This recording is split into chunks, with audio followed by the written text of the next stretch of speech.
Check. Is it too loud? To receive it all works. Try. Check. Yes. Check. Yes. Check.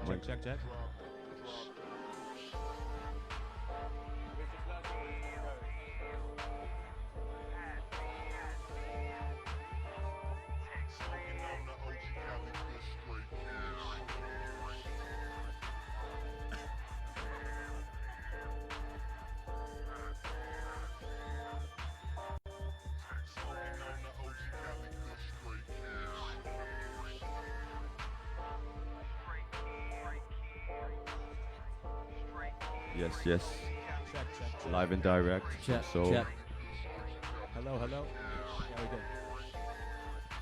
we good. Cool. Well, first and foremost, thank you Seoul Community Radio for having us today. Thank you Ryse Hotel. We're doing this panel talk called Penthouse Sessions, which we've been doing in Hong Kong and Shanghai now for the past year, and now we're taking this to Seoul.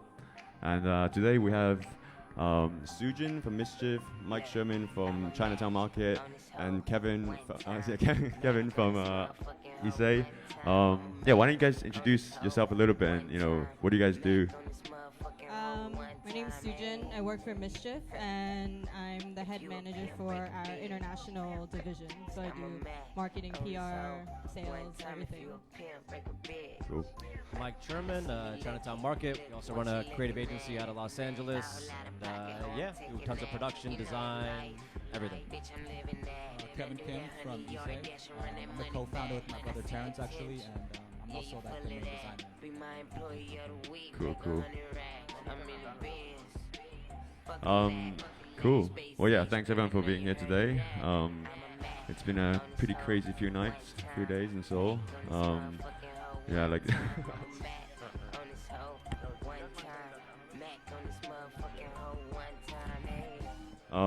So Seoul Fashion Week's been pretty crazy. I haven't actually really been to Seoul Fashion Week that much. We've been in Itaewon a lot,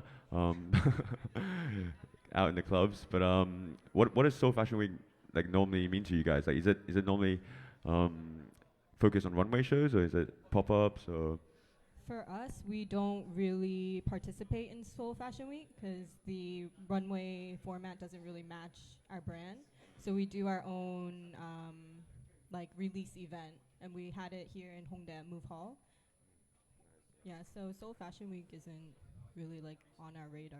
Yeah, and I think as a streetwear brand, we're not really worried about Seoul Fashion Week, but at the same time, I think I can appreciate the level of fashion that is actually out here in Seoul. I think that people don't really give as much acknowledgement to the retail market, to people out here, to how much style and progression is happening. I think there's a lot of amazing Korean brands that are getting shine now on the other side of the world, and it's cool to see. I think that for me, traveling more and more, you get a world view of all these brands existing, and it's cool to watch it all happen.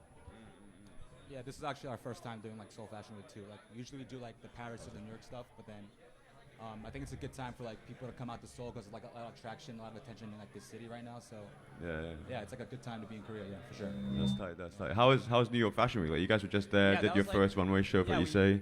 Because it's weird. We started off in New York doing trade shows, and then we moved on to the showroom thing. So this past season was the first time we did runway, which is an amazing experience for us. So unexpected too. We found a month and a half before the show that we were gonna do it, so we had to prepare all this stuff in a month's time. So but it was good. That's really good. I remember hanging with you in Paris, and we were having dinner, and you were like, "Wait, we're doing our first runway show next month. We're gonna start churning out collections." Yeah. Because we made the collection, and then we found out we're doing runway, and our collection wasn't for runway at all. So we had to really change up a lot of things and add a bunch of different stuff to it. Yeah. Crazy, and we never did it before, so we didn't know what to expect.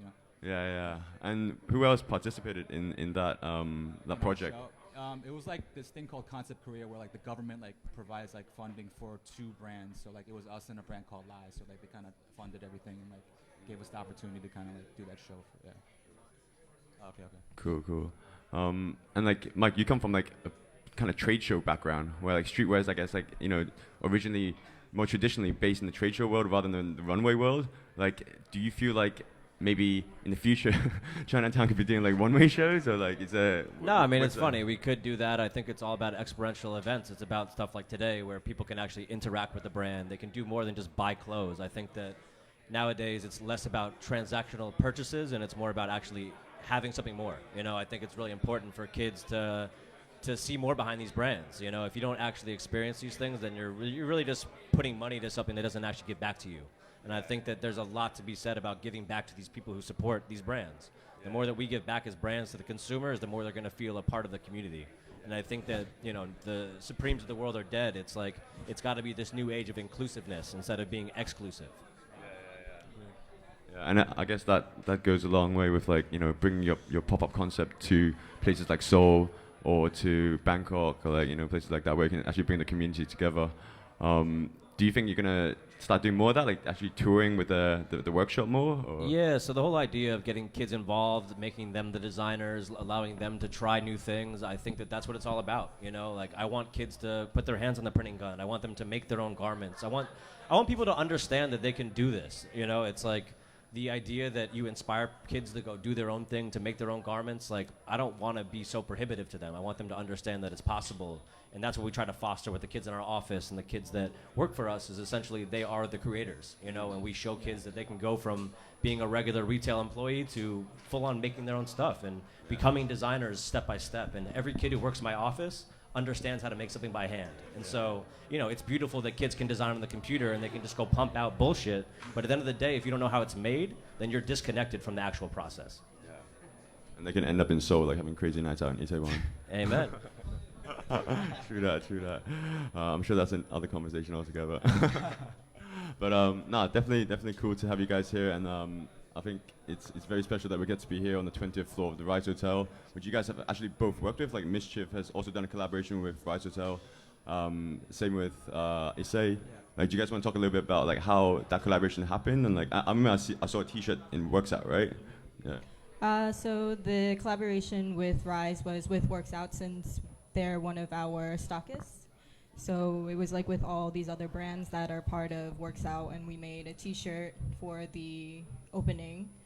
And we actually had someone come by to our office yesterday because they bought the shirt and they just saw MSCHF and they were like, "Oh, we wanted to come by." Yeah. And yeah, it's just it's really organic, and I'm glad that it's getting a little bit more like global attention. Yeah, sick. And you guys did the bathrobes as well, right? Like, we actually did a bathrobe for all the rooms, and then we all did the staff uniforms too. And that was just through our relationship with Jason. Oh, really? Like even the staff uniforms? Yeah. So like okay. Front desk, really? concierge, everybody like that. Yeah. So. Sick. That's cool, man. It's closer. And when you guys like choose your collaborations, like how do you normally go about that process? Like, because I know with MSCHF, it's definitely like quite community based with like 360 sounds, like Dead End, like quite music focused as well. But is it always like local collaborations, or do you guys plan on like, you know, foreign collaborators as well?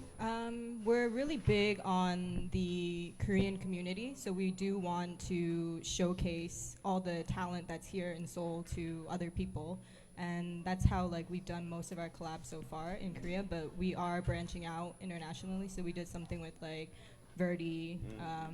We're doing something with like Nike soon, and yeah, it's just we just want to like nurture that community where we can just showcase like all the talent that's here.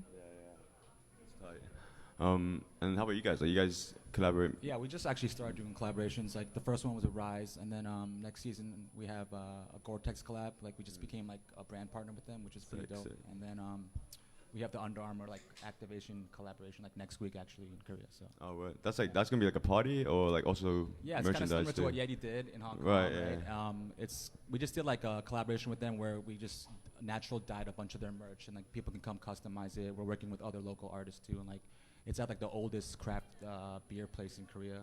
For like 30-40 years. There's a lot of history there and stuff. So yeah, it's cool. Crazy. Definitely. Yeah, I wish I was there for that.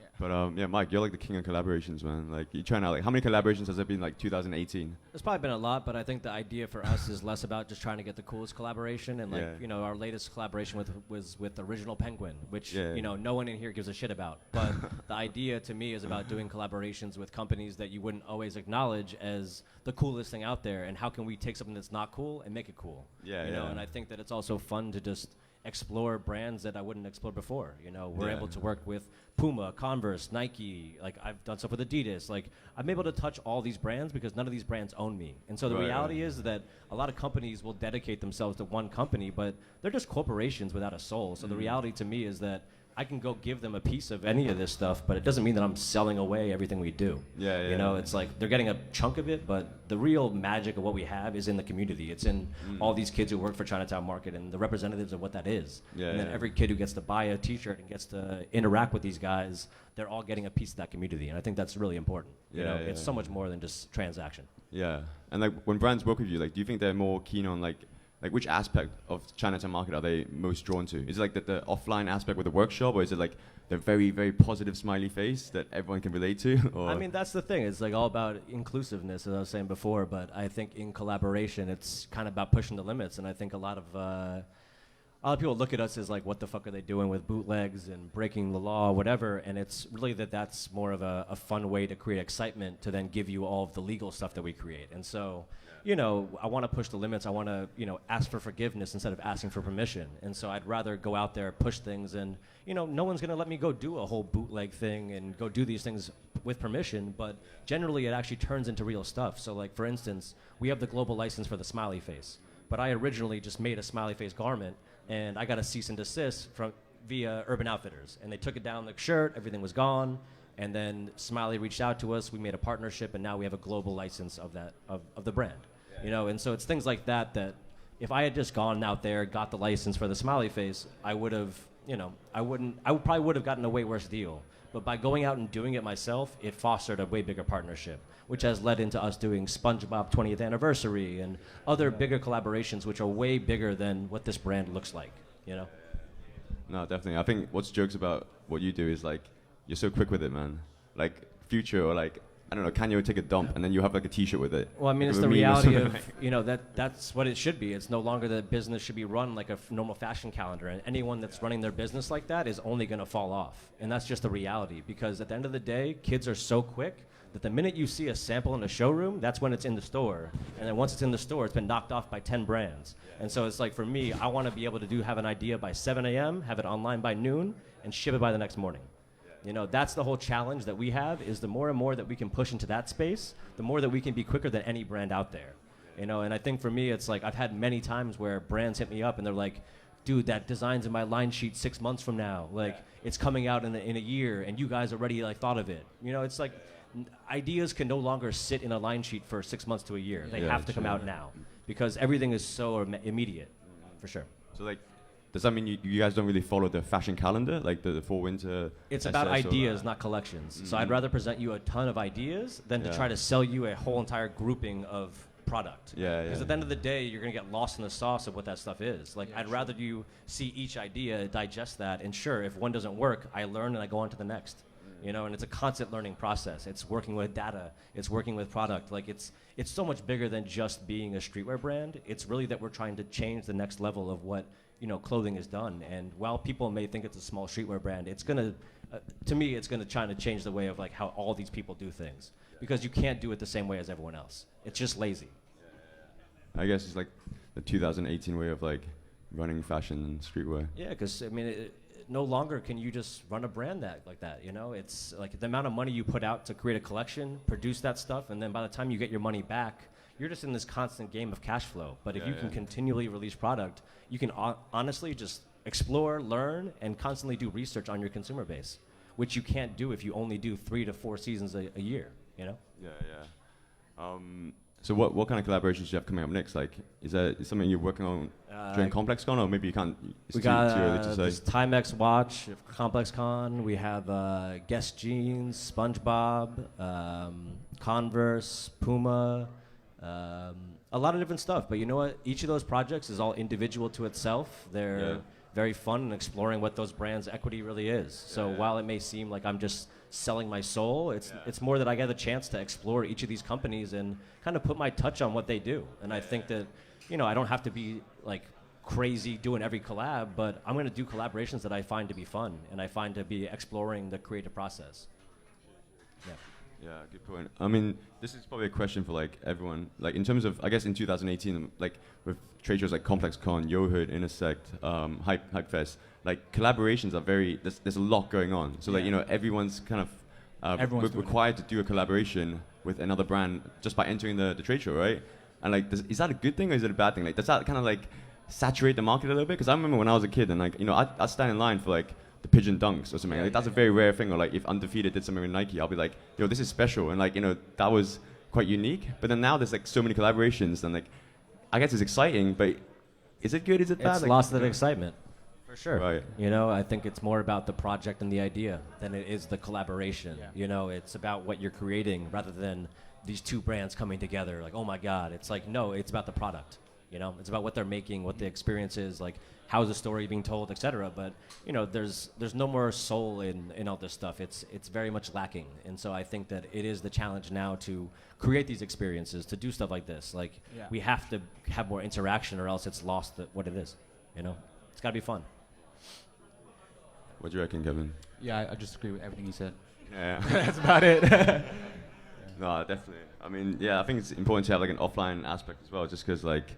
Just putting product in the consumer's hand is no longer like it's getting boring, you know what I mean? So people need parties, they need It's the same thing for you in music, you know what I mean? I mean, look at all the stuff that you guys do. It's no longer just putting out music online, but you have to create experiences, bring people out, allow them to have this thing. Like it's more about them than it is about us, and that's what I think of the thing for me that was the biggest discovery was that I'm not designing for me. I'm designing for the consumer. Like if I think I'm the messiah of knowing all this shit, I'm wrong. Yeah, true. And then on that note of like collaborations, like what would be like a dream collaboration, or like what would be something that like if you always wanted to like someone that you looked up to since you were a kid. Like for me, like I mean something like random. Like I love like Cadbury chocolate. If we could do like Yeti Cadbury's chocolate collab, somehow to make that work, that'd be sweet. Like pun intended. No, but it's like massive companies. The idea that you can affect a mass market and be able to make something huge. I mean, that's why it's so cool to see these companies collaborating with IKEA or anyone else, because it takes away from like this separation of these massive corporate companies and it brings it down to earth. And it makes you feel like, oh my God, like this is attainable, And I think that that's so cool. Like I would love to see my shit in Walmart one day, or fucking TJ Maxx, or Chinatown Market, like, Walmart. Not Chinatown Market, but like I'd love to create products for those categories to be able to exercise that creative kind of knowledge of like, how can I design something for a mass market for like a mom who's 55 and like has 3 kids, and you know what I mean? It's like the idea that it's not as much about making the coolest thing, but it's about understanding how to design for category, understand how to design for certain consumers who are in this world who have nothing to do with me, and like that to me is cooler. That if I could sell a mom into buying some of my shit, not Chinatown Market, but like buying my ideas, that is the coolest thing to me. It's like watching like my dad, he walks around with the Chinatown Market shirt and like kids stop him all day and try telling him about the stuff. He was at Urban Outfitters the other day. Really? And some guy's like trying to explain him about me, and it's like the funniust thing. Really? They were like telling him what Chinatown Market was, and he's like, that's my son's t-shirt. It's so cool. That's the coolest part to me. That's mad. Yeah. How about you guys? Like, is there someone that you always wanted to collaborate with that you think like might be fitting, or is it just something like outside of fashion? I think for sure. True. Like a furniture brand, like what Off-White did with IKEA. I think that would be like a really dope opportunity, like do like lifestyle products, because we only make like clothing for now. So true. Anything outside of like our product category would like most interesting, I think. Yeah. You guys started with bags, right? And then we started with bags like 5 years ago, and then clothing is like relatively new, like almost 3 years now. Yeah. And then so you're thinking like maybe the next step could be like homeware, or like. I mean, that was always like our plan, is to like kind of make products in every category, but like obviously that takes a lot of time, and like we're still like trying to figure out the whole clothing thing. We're learning a lot still, and I feel like you gotta like really be like a master in like one category before you start moving on to the next one. So yeah, like eventually I want to do like some furniture and stuff like that. But we've done small things like in our office, like we made our tables and lighting and stuff like that. So like, but yeah, like any collaboration with like a mass furniture or lifestyle company would look really dope for us. Yeah. Because like I think the IKEA one was an interesting one, but also like it was, I mean back in Shanghai where I live, there was a collaboration between like Intersect and like White Castle. And like that was like interesting because people don't know what White Castle is in China. Like it's White Castle. Like I don't even know what White Castle is apart from the movie. Like that's how I got to know that. But like it seems to be popping. Like people, I guess it was like collaborations are also like an educational process. Because like when you collaborate with an like different brand, you also like bringing them to your market and teaching them like how it works in your local scene. So. No, for sure. I mean, we were just talking today with DJ Pumpkin about potentially working on a Chinatown Market AOMG project, and I've always been a fan of what AOMG does and the community that's here, because when you come out to Korea, you realize how strong the creative community is and how tight-knit it really is as well, and how everyone supports each other, and if you do someone wrong, then you're kind of cut out of that community, you know, and it's just so cool for me to see it, because I think in traveling to Asia, I've realized how strong these creative communities are, how small they are, but how powerful they are in running these bigger picture things out here, you know, whether it's you guys doing shows in Hong Kong, China, all over Asia, you know, to me, that's the coolest thing to watch, is that you guys are able to kind of really push forward the culture. Is that a big difference between like here and like, let's say the States or LA? Yeah, I mean, I just feel like there's so many more kids who are open to being creative. I think from my outsider perspective, I think that a lot more, you know, people who are raised in Asia aren't as much like told to be free or to try new things or to, you know, explore. I think that it's a luxury that I had as a kid for my parents to say, try anything. You know, I know so many of my friends who were raised that their parents told them to be doctors or lawyers or whatever. And it's like, the more that these people can step out and try new things, I think that that's so cool to see. And anyone who's fostering these communities is showing those kids who are younger that it's possible. And I think that's so huge. You know, like, these kids need to see that this is real, that you can be a DJ, you can make music, you can fucking make t-shirts and make a living out of it. You may fail a bunch of times, but it's okay. I think it's okay to fail. It's okay to try. Like, all these people need to know that. Yeah. And like when you do collaboration, like if you do collaboration with AOMG, for example, do you think that's going to be like a massive kind of like look in the Korean community in California? Or I think in California for sure, because, you know, it is funny. Like, my girlfriend loves K-pop. You were saying. You know, like, it's funny. Like, she's a Spanish girl raised in Brooklyn, and she's obsessed with, you know, Korean pop music. Yeah. And so it is taking a global view. I think that Korean music has transcended it. I mean, you know that now in Japan, you see how big K-pop is. You go to China, it's huge. They even banned it, right? Yeah, like it's so big they banned it. Yeah, so, you know, to me, that's what's so cool to see now, is that it's not just, you know, Western culture coming out here. It's so much more even coming back, and it's this exchange. And I think that that's the beautiful thing that needs to happen more. You know, it's like the more that I can see these brands coming to America, it's exciting for me, because it challenges the creative on the other side. Because I think that there's a lot to be said about these brands out here, you know, and how well they're executed. And, you know, they don't have as much support. They don't have as much of like a retail network, and they're doing amazing things. Yeah, yeah. And for MSCHF, is it like, do you guys focus on Korean artists when you collaborate with them? Like in terms of like seeding or like shooting lookbooks, or since it is a Korean brand, so... For our lookbooks, we definitely focus on the Korean girl, and everyone that shoots our lookbook is usually someone that was stationed in Korea or that's doing something creative in Korea. Editorial will do things for international, you know, photographers or models, but when it comes to our main lookbooks and events, we try to focus on like the creative girls or the people in Korea, so we can also showcase the kids here that there are people like this, and they wear the brand, and, you know, we just show them like, this is how you know what you can do also. It's a normal kid. Yeah. Cool. And then, so like, just to wrap up this, because I think we're running out of time very shortly, what's next? Like, what can we look for in 2019 with your brands, like with MSCHF? There's a lot of things that are happening that I can't really say yet. Okay, keep it on DL. But it's going to be a lot of more international collaborations, hopefully more pop-ups outside of Korea. And we're really trying to focus more like also just on our own line. So it's quality and design-wise, just there's a lot. Consistency. Yeah, consistency. Cool. And Mike? You got like just crazy fun, schedule for complex. You know what? At the end of the day, it's just about having fun. Like, if you're not having fun doing this, then you shouldn't do it. The you know? spirit and of the smiley face. That's the reality of all this stuff, man, is that if I'm not having fun, I'm going to stop. Like, I can't do this if I'm not having fun. It's about the people that I work with. It's about, you know, the community that we're building. And to me, that's the most empowering thing. Like, anything else doesn't matter, you know? And all I do is work. I don't party. I don't fucking really drink like that. Like, it's really more about just me enjoying this. Yeah, I saw you last, like, the other night, it was not fun. Yeah. But, yeah, man, you know what? At the end of the day, I just want to continue making T-shirts. If I can do that for the rest of my life, and, you know, it's going to get bigger and do different things, but if I can go back to making a T-shirt every day, that's all I want, you know? Everything else is whatever. Yeah. Cool. And how about for you, Kevin? We're just like preparing for like our next runway show in New York, and then we're going to do our first runway at Seoul Fashion Week next season in March. So. And then you guys are back in New York as well? Yeah, we're doing the New York one in February, and then we'll come back in Seoul and do it again sometime in March. Yeah, so you guys should come by for that. Yeah. After party. We live a crazy life, man. Hectic. Cool. I'm gonna open the floor up to anyone with any questions. If anyone has any questions, ideas, thoughts. No. All right, guys, that was great. Well, thank you very much. Thank you very much. Let's give it up for Sujin, Mike, and Kevin. Thank you, guys. Thank you. Big up Seoul Community Radio. Big up Ryse Hotel. Thanks for having us. This is Penthouse Sessions. Bottles, no baby. Baby, bottles, no baby. Lean. Got me feeling like I'm motherfucking pregnant. I love you, baby. But I love my brother the most. 2,500, motherfucker 12. Yeah, DK, I don't fail. Got 100